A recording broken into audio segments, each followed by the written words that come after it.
Hello friends, welcome to your favorite YouTube channel Study Time for You. My name is Samsher and today we will discuss about parts of speech जिसको हिंदी में हम कहते हैं शब्द भेद। तो आज हम इसका ओवरव्यू देखेंगे कि नाउन का जो है पार्ट्स ऑफ जो स्पीच होते हैं ये 8 तरह के होते हैं। इनका जो है सेंटेंस में क्या प्रयोग है, कैसे ये एक दूसरे से कनेक्ट होते हैं और कैसे इनका रोल है, किस तरह से इनको प्रयोग किया जाता है, कब कहाँ सिचुएशन के अनुसार जो है नाउन जो है वर्ब में भी चेंज हो जाता है, वर्ब नाउन में चेंज हो जाती है। तो इस तरह से ये एक तरह से अलग अलग प्रयोग के आधार पर इनका जो है यूज किया जाता है। तो देख लेते हैं सबसे पहले पार्ट्स ऑफ स्पीच। ये जैसे कि मैंने आपको बताया 8 तरह के होते हैं, जैसे नाउन जिसको हिंदी में संज्ञा कहते हैं, प्रोनाउन जिसको सर्वनाम कहते हैं, एडजेक्टिव डी इसमें साइलेंट होता है, एडजेक्टिव बोलते हैं इसको, जिसको विशेषण कहते हैं, वर्ब इसको क्रिया कहते हैं, एडवर्ब इसको क्रिया विशेषण कहते हैं, प्रपोजिशन इसको संबंध सूचक अवयव जो है हिंदी में कहते हैं। और इसके बाद जो है कंजक्शन या लिंकर इसको संयोजक या योजक कहते हैं जो जोड़ता है। और लास्ट है इंटरजेक्शन इसको विस्मयबोधक जो है कहते हैं। तो इस तरह से 8 तरह के होते हैं। जैसे कि नाउन, फर्स्ट ऑफ ऑल हम देख लेते हैं नाउन क्या डेफिनेशन, नाउन कहते किसको, जो नेमिंग वर्ड्स होते हैं, जिसका भी कोई नाम है उसको जो हम नाउन कहते हैं। इस संसार में जो कोई भी वस्तु है, कोई भी चीज़, प्राणी है जिसका नाम अगर है तो वो जो है नाउन कहलाती है, संज्ञा कहलाती है। तो नाउन जो है जैसे कि यहाँ आपको बताया गया है, जैसे person place thing animal idea state आदि का जो बोध कराए उसको नाउन कहते हैं। जो किसी व्यक्ति, वस्तु, स्थान, प्राणी आदि का जो है भाव या विचार जो है अवस्था का जो है बोध कराए उसको हम संज्ञा कहते हैं। तो इस तरह से नाउन की जो ये है डेफिनेशन हो गई। जैसे पर्सन जैसे कोई राम श्याम, और प्लेस कोई जैसे दिल्ली, रोहतक, कोई भी नाम हुआ किसी भी प्लेस का तो उसको जो है प्लेस में हम इंक्लूड कर लेंगे। और थिंग कोई भी, जैसे पेन, जैसे मार्कर है, और चेयर है, टेबल है, इस तरह की जो भी वस्तुएं हैं उनको जो है थिंग में काउंट किया जाता है। एनिमल सभी तरह के, एलिफेंट, डॉग, इसी तरह के जो सभी एनिमल्स हैं, आइडिया है हमारे, या जो थॉट्स हैं वो सभी तरह के इनमें शामिल होंगे। स्टेट अवस्था है जैसे चाइल्डहुड है, ये जो है इसमें काउंट होगी।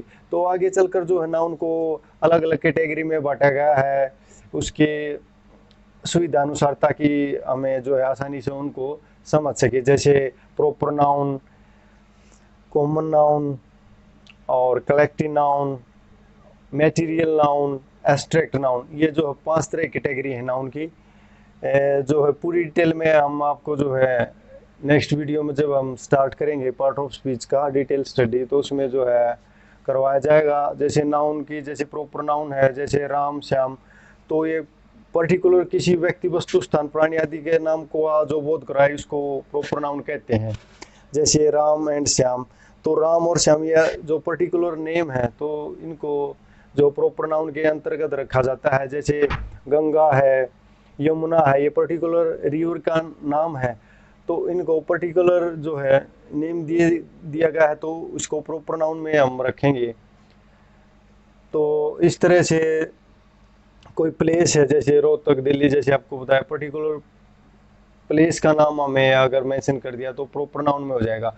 अगर हम इनको जो है एनिमल है जैसे हाथी, डॉग है, इसी तरह इनको जो है अलग अलग कैटेगरी में बांटा गया है। कॉमन नाउन में जैसे हम इनके कॉमन नेम जो होते हैं उनको ले लेते हैं। जैसे पर्सन है, राम श्याम को क्या कैटेगरी है, जैसे बॉय वाली कैटेगरी है तो उसमें हम डाल सकते हैं इसको। और जैसे कोई लड़की है उसका हम गर्ल्स वाली जो कैटेगरी उसमें डाल सकते हैं। तो इस तरह से वो कॉमन बन जाएंगे तो उसमें कॉमन नाउन में काउंट हो जाएंगे। जैसे गंगा और यमुना ये नदियां हैं तो रिवर अगर हम इसको संबोधित करेंगे तो वो जो कॉमन नाउन में है इसको जो है काउंट हो जाएगा। इसी तरह से मटेरियल नाउन है जिससे जो है वस्तुएं बनती हैं, जैसे गोल्ड है, सिल्वर है, आयरन है, कॉपर है, और जो है ऑयल है, वाटर है, शुगर है, इस तरह से ये मटेरियल नाउन में काउंट होंगे। कलेक्टिव नाउन में जो समूह में जो होते हैं उनको हम कलेक्टिव नाउन में यूज करते हैं, जैसे टीम है, क्लास है, आर्मी है, फ्लीट है। तो इस तरह से जो है क्राउड है, इसको हम कलेक्टिव नाउन में करते हैं, जो दो या दो से अधिक जिनमें शामिल हो, व्यक्ति, वस्तु आदि, तो उसको कलेक्टिव में हम काउंट करेंगे। तो एब्स्ट्रैक्ट में जो है सभी तरह के यह अमूर्त होता है, जिसको हम छू नहीं सकते, देख नहीं सकते, केवल महसूस कर सकते हैं, जैसे हमारे विचार हैं, थॉट्स हैं, आइडिया हैं। और इसके अलावा हमारी जैसे ऑनेस्टी है, इसको ऑनेस्टी को ये थोड़े दिखा, ऑनेस्टी अपनी ईमानदारी दिखा भाई, ऐसी कोई दिखाने की वस्तु नहीं, उसको हम फील कर सकते हैं, महसूस कर सकते हैं। और जैसे honesty is the best policy. तो इस तरह से जो है इनकी अलग अलग कैटेगरी। इसके बाद नाउन, नंबर, जेंडर, और इसके जो है नाउन केस भी आ जाते हैं, जो आपको आने वाली अगली वीडियो में डिटेल से करवाए जाएंगे। ये तो केवल ओवरव्यू है, इसमें आपको यही बताया जाएगा कि भाई कैसे किस स्थान पर इनका जो है प्रयोग किया जाता है। इसके बाद आता है प्रोनाउन, जिसको हिंदी में सर्वनाम कहते हैं। इसका जो है ये रिप्लेसिस नाउन, ये जो नाउन के स्थान पर जो इसका प्रयोग किया जाता है, उसकी रिपीटिशन या पुनरावृत्ति को रोकने के लिए जो प्रोनाउन का हम प्रयोग करते हैं, ताकि जो वाक्य में वो भद्दा ना लगे, बार बार एक ही नाउन को हम रिपीट करते हैं। जैसे या मैंने आपको बताया भी, जैसे Ram is my friend, Ram is my classmate. तो यहाँ पर ये बार बार राम का प्रयोग किया है, तो इसकी रिपीटिशन को रोकने के लिए जो हम प्रोनाउन का प्रयोग करते हैं, फर्स्ट टाइम जब हम यूज करते हैं नाउन को, तो उस पे जो हम उसका नाम मेंशन करते हैं, लेकिन सेकंड टाइम जब उसी नाउन का प्रयोग करेंगे दोबारा किसी वाक्य में, तो उसके स्थान पर हम प्रोनाउन का प्रयोग करेंगे।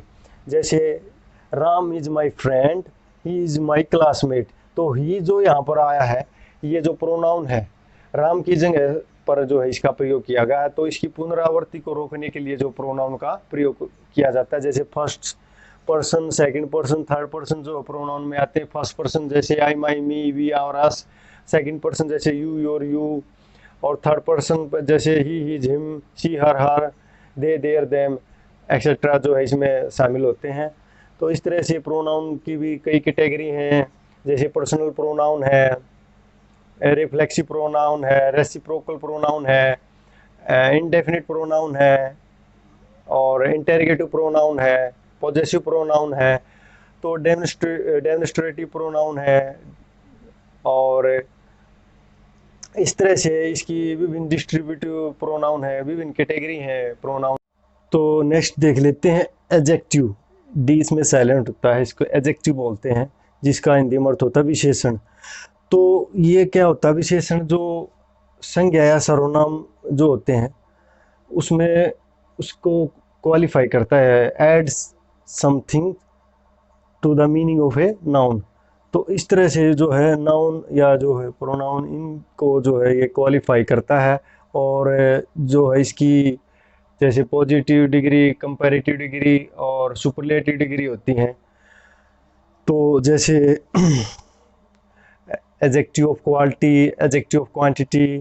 तो ये जो है प्रोनाउंस जो होते हैं उससे मिलता जुलता है। नाउन, प्रोनाउन और एडजेक्टिव, ये तीनों इंटरकनेक्टेड हैं, जो ग्रामर टॉपिक हैं ये एक दूसरे से। तो प्रोनाउन के जो कुछ जैसे हमने देखे थे, डेमोन्स्ट्रेटिव प्रोनाउन था, तो इसमें एडजेक्टिव जो होता है इसमें भी वो डेमोन्स्ट्रेटिव उनका यूज होता है। डिस्ट्रीब्यूटिव जो एडजेक्टिव होता है, इंटेरोगेटिव होता है, पॉजेसिव होता है, तो वो सेम जो है इसमें भी यूज होते हैं। वाक्य के संदर्भ बदल जाता है उसमें। तो वो एक तरह से ये जो होते हैं इसमें एडजेक्टिव, वो नाउन को क्वालिफाई करते हैं, लेकिन उसमें जो है वो नाउन को क्वालिफाई नहीं करते प्रोनाउन में। तो इसमें ये डिफरेंस है, ये जो सेम कैटेगरी जो होती हैं इसमें। तो इस तरह से हम एडजेक्टिव को डिफाइन कर सकते हैं। जैसे Sushant was a good actor. Sushant Singh Rajput जो थे रिसेंटली, जिन्होंने सुसाइड किया, तो वो जो है एक अच्छे एक्टर थे। तो यहाँ पर क्या है, गुड जो यहाँ पर एक्टर जो यहाँ पर है नाउन है, तो इसको जो ये गुड है ये एडजेक्टिव है तो इसको नाउन को क्वालिफाई कर रहा है, तो इसकी जो है विशेषता बता रहा है। तो यहाँ पर ये भी गुड जो है विशेषण कार्य एडजेक्टिव का कार्य कर रहा है, तो इस तरह से हम इसको डिफाइन कर सकते हैं एडजेक्टिव को। तो नेक्स्ट है वर्ब, जिसका हिंदी अर्थ होता है क्रिया, जो किसी एक्शन फीलिंग को है जो दर्शाती है।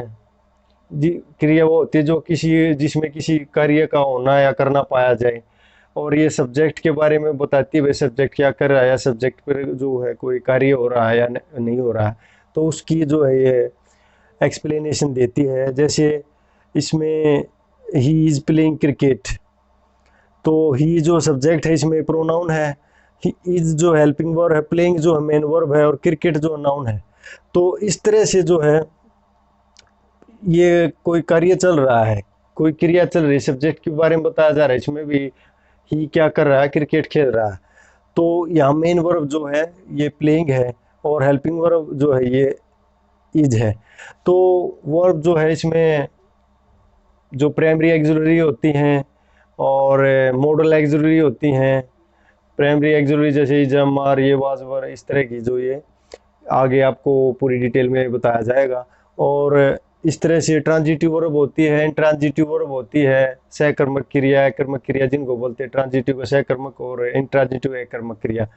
तो वो जो है इसका भी अहम रोल होता है वाक्य में, जैसे आपको एक्टिव पैसिव में बताया गया था। और इसके बाद आता है एडवर्ब, जो कि हिंदी में कहलाता है क्रिया विशेषण। इसको ये जो क्वालिफाई कर जाता है वर्ब को, एडजेक्टिव को, एडवर्ब को जो है ये क्वालिफाई करता है। जैसे देख लेते हैं वाक्य, जैसे ही वर्क्स हार्ड, यहाँ पर वर्क्स जो है क्या है, वर्ब है यहाँ पर, तो हार्ड जो है यहाँ पर एडवर्ब है, तो इस वर्ब को जो है ये क्वालिफाई कर रहा है। तो इस तरह से ये इसको वर्ब को भी क्वालिफाई कर जाता है, और एडवर्ब को भी, एडजेक्टिव को भी। जैसे देख लें ही इज़ वेरी गुड, तो यहाँ पर इज जो है वर्ब है, ही जो सब्जेक्ट है, वेरी जो है एडवर्ब है, और गुड भी क्या है, एड जो है एडजेक्टिव है। यहाँ पर ये वेरी जो है एडजेक्टिव जो है इसको एडजेक्टिव को जो है एडवर्ब क्वालिफाई कर रहा है यहाँ पर। तो नेक्स्ट है ये, जैसे ही वर्क्स वेरी हार्ड, तो यहाँ पर ही सब्जेक्ट हो गया, वर्क्स जो वर्ब हो गया, वेरी जो है एडवर्ब है, हार्ड भी जो एडवर्ब है, तो यहाँ जो एडवर्ब को एडवर्ब जो है क्वालिफाई कर रहा है। तो इस तरह से जो है इसका एडवर्ब का यूज है, आगे डिटेल में आप देखेंगे। Adverb of manner, adverb of place, adverb of concession, इस तरह के एडवर्ब ऑफ रिजल्ट, इस तरह के बहुत से जो है एडवर्ब के प्रकार है, उनका अलग अलग यूज है। तो आगे चलकर हम डिटेल में स्टडी करेंगे इनको। नेक्स्ट है जैसे प्रीपोजिशन। प्रपोजिशन जैसे इसको हम कहते हैं संबंध सूचक अवयव हिंदी में। ये जो है नाउन या प्रोनाउन का रिलेशन जो है दर्शाता है अन्य वर्ड के साथ, तो वो जो है प्रपोजिशन कहलाता है। तो टू है, जैसे एट है, इन है, ऑफ है, ओ डबल एफ ऑफ है, ईट एक्सेट्रा जो है इनका प्रीपोजिशन होती हैं। जैसे he is going to Delhi, या टू का जो प्रयोग हुआ है दिल्ली के लिए प्रयोग हुआ है, भाई कहाँ जा रहा है दिल्ली, तो टू जो है प्रीपोजिशन जो है ही का और प्लेस दिल्ली का जो है आपस में जो है संबंध उसमें व्यक्त कर रही है। तो इस तरह से जो है रिलेशन को प्रपोजिशन के द्वारा दर्शाया जाता है।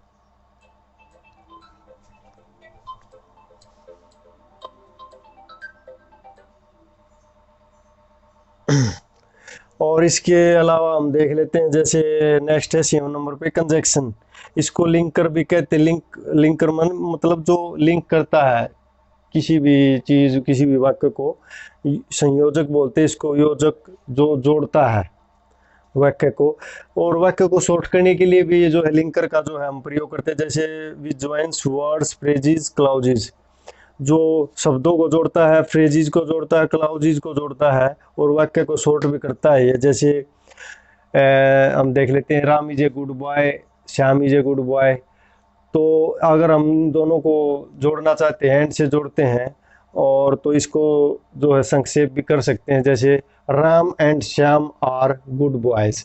तो इस तरह से हम इसको एंड से जोड़कर इस वाक्य को, दो वाक्यों को संक्षेप संक्षिप्त रूप जो है उनका कर सकते हैं, शॉर्ट बना सकते हैं, कंजक्शन जो है उन दो वाक्यों को आसानी से जोड़ सकते हैं। नेक्स्ट है लास्ट इंटरजेक्शन। इसको विस्मय बोधक बोलते हैं। जो इंटरजेक्शन जो सडन फीलिंग दर्शाता है, वो अच्छी है या बुरी है, इस तरह की जो सडन फीलिंग होती है उसको दर्शाता है ये। जैसे sudden feeling of pleasure, pain, wonder, surprise. जैसे hurrah, we have won the match. Hurrah जो है एक तरह से जो है खुशी को दर्शाता है, हम मैच जीत चुके हैं, we have won the match. और एल्स, वी हैव रन।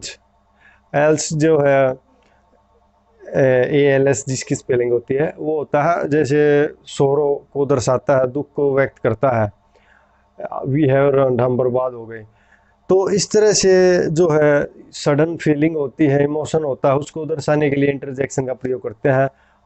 और ये जो है सभी 8 पार्ट्स ऑफ स्पीच थे, संक्षिप्त जो है इनका परिचय था। आशा आपको अच्छा लगा होगा। Thank you for watching our video. Next video जो है हम इसकी जल्द ही पार्ट ऑफ स्पीच जितने भी है स्टेप बाय स्टेप बनाएंगे और आप जो है डिटेल में उनकी स्टडी करेंगे। Thank you for watching our video.